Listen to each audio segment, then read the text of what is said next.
تو میں نے کئی بار یہ پہلے بھی بیان میں واقعہ سنا ہے, یہ میں صرف موٹیویشن کے لیے سناتا ہوں کہ بھائی ایسی نماز ہونی چاہیے.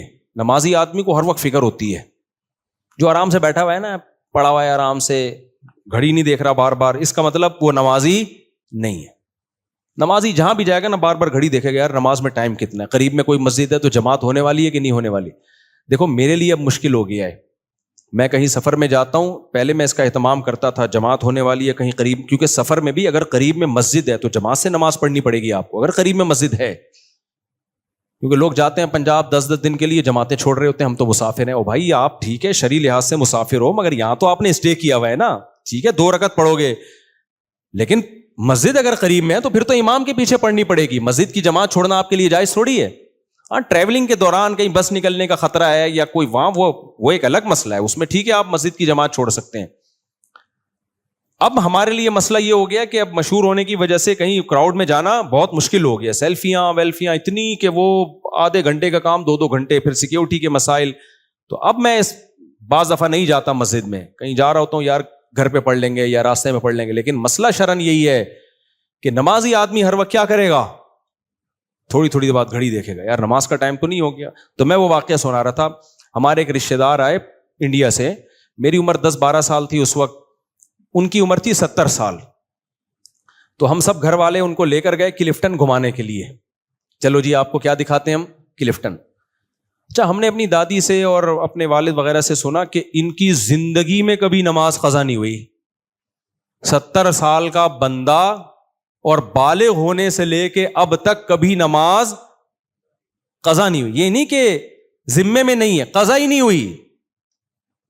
کتنا اہتمام کیا ہوگا بھائی. تو میں نے کہا یار یہ ایسا کیسے ہو سکتا ہے, بعض دفعہ سوتے میں نکل جاتی ہے, بعض دفعہ بھول گیا انسان, کوئی کام میں مشغول ہو گیا. حدیث میں آتا ہے لیس فی النوم تفریط, کسی کی آنکھ ہی نہیں کھلی تو اس کو گناہ نہیں ملے گا. اس نے انتظام کیا تھا اٹھنے کا لیکن نہیں کھلی تو وہ تو معذور ہے نا. تو یہ تو ہو سکتا ہے, لیکن کتنا اہتمام کیا ہوگا ایک بندے نے کہ کبھی سوتے میں بھی نہیں ہوئی قضا. یعنی ایسا ان کا سونے جاگنے کا پورا اہتمام تھا. خیر جب ہم ان کو تفریح پہ لے کر گئے نا, تو ان کا جو ہم نے عمل دیکھا اس سے مجھے یقین ہو گیا کہ ان کے بارے میں جو رپورٹ ہے وہ غلط نہیں ہے.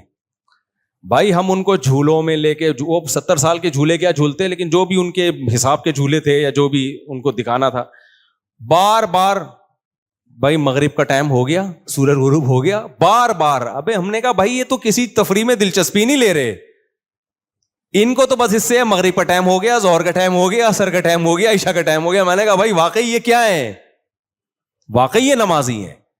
آج کل نمازی لوگ بیمار ہوئے, نمازیں چھوڑ دیں, کوئی وضو کرانے والا نہیں ہے, بار بار کپڑے چینج کرنا بہت ٹینشن ہے. ایکچولی اب دیکھیں کیسے, ایسے تو عجیب عجیب سے اسٹائل ہوتے ہیں لوگوں کے. جہازوں میں بیٹھے ہیں, پڑے سو رہے ہیں, فجر کا ٹائم گزر گیا, ظہر کا ٹائم, ابے بھائی جہاز ہے, سفر ہے, اور کچھ پڑھ رہے ہوتے ہیں لیٹے لیٹے پڑھ رہے ہوتے ہیں. ابے بھائی یہ لیٹے لیٹے تو اس کے لیے ہے جو کھڑے ہو کے نہ پڑھ سکے, وہ بیٹھ کے پڑھے. جدھر منہ ہے ادھر منہ اٹھا کے پڑھ رہے ہیں نماز. تو قبلہ اللہ نے ایسے ہی بنا دیا.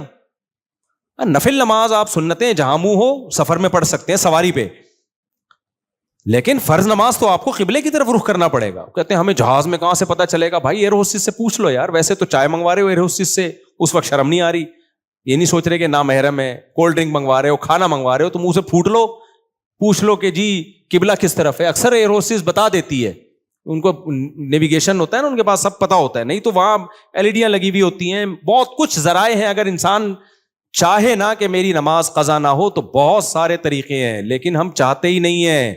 بسوں میں بیٹھے ہوں گے مسٹنڈے بنے, پیشاب آ رہا ہوگا تو بس باپ بھی رکوائے گا.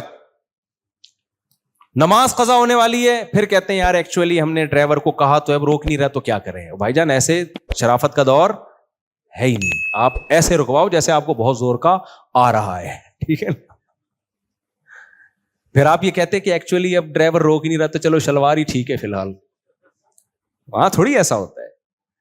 تو پھر بھی نہ روکے, آپ نے پورا فورس کر لیا, پھر سیٹ پہ بیٹھے بیٹھے پڑھو, معاف پھر بھی نہیں ہے, لیکن پھر اس کو نیچے اتر کے لوٹا لو. تو نماز اس طرح سے ہوگی تو میرے بھائی پھر وہ آپ کو برائی سے روکے گی. کوئی کام کنٹینیوسلی پابندی سے کیا جائے. الذین هم علی صلاتہم دائمون. آگے پھر اگلی آیت ہے, اس پر میں نے پچھلے ہفتے بھی بیان کیا تھا لیکن چلو دوبارہ ہو گیا. تو نماز کی بہت شدید پابندی کی ضرورت ہے. تو انسان کو انسان کا بچہ بنانے کے لیے بھائی بے لگام نہیں چھوڑا جائے گا, اس کو اپنے اندر کچھ تبدیلی. اور میں آپ کو گارنٹی سے کہہ دوں, دیندار بننے کا خدا کی قسم لا الہ الا اللہ, آخرت میں فائدہ بعد میں ہے, دنیا جنت بنتی ہے. بہت مزے کی زندگی ہوتی ہے کس کی؟ جو اللہ والے ہوتے ہیں. بہت مزے کی زندگی ہوتی ہے, ان کو خامخواہ کی ٹینشن والی چیزوں سے ٹینشن ہوتی ہے. آج کل لوگوں کو بغیر ٹینشن والی چیزوں سے ٹینشنیں ہو رہی ہیں. کوئی ٹینشن کی چیز ہو تو یار کوئی سمجھ میں آتا ہے. خامخواہ کی ٹینشنیں ہیں. بحریہ ٹاؤن پھر اوپر جانا شروع ہو گیا, کاش میں خرید لیتا. ابے تیرا آٹا دال چل رہا ہے میرے بھائی, یہ ٹینشن کی چیز تھوڑی ہے یار. وہ امریکہ نکل گیا, ہم وہیں کے وہیں ہیں, پتہ نہیں کیا کیا لوگوں کے مسائل ہیں. چھوٹی چھوٹی چیزیں دیکھو, جب آپ دیندار بن جاؤ گے آپ کا ظرف اتنا بڑا ہوگا, آپ کہو گے مجھے اگر 2 وقت کی روٹی مل رہی ہے, سر چھپانے کی جگہ ہے اور جسم کسی بڑی بیماری سے محفوظ ہے, تو مجھ سے زیادہ عیاش دنیا میں کوئی نہیں ہے. حالانکہ اتنا ملتا نہیں, اس سے 10 گنا زیادہ ملتا ہے. تو آپ کی ضرورت آپ کے ذہن میں آئی اتنی ہے, مل 10 گنا زیادہ رہے تو بہت زیادہ خوش ہوگے کہ نہیں ہوگے؟ اور اگر دنیا کو اصل بنا لیا, اللہ کو اسلام کو زندگی سے نکال دیا, تو پھر آپ کی سوچ یہ ہوگی جتنا بھی آ گیا نا وہ کیا ہے, کم ہے. اپنی بیوی بھی اچھی نہیں لگے گی آپ کو, بولے کہ یار وہ بھابھی اس کی وہ دیکھو کیسی ہے, اس کی کیسی ہے, یہ کیا ہے یار. اسی میں میرے پاس آ رہے ہوتے ہیں لوگ, گھٹ گھٹ کے مر رہے ہوتے ہیں. میں کہتا ہوں ان کو سوچو جن کے پاس جو کما رہے ہیں, جن کو کوئی 40 سالیں عمریں ہو گئی, کوئی لفٹ کرانے کے لیے تیار نہیں, تو خوش ہو جاؤ, تمہیں مل تو گئی نا.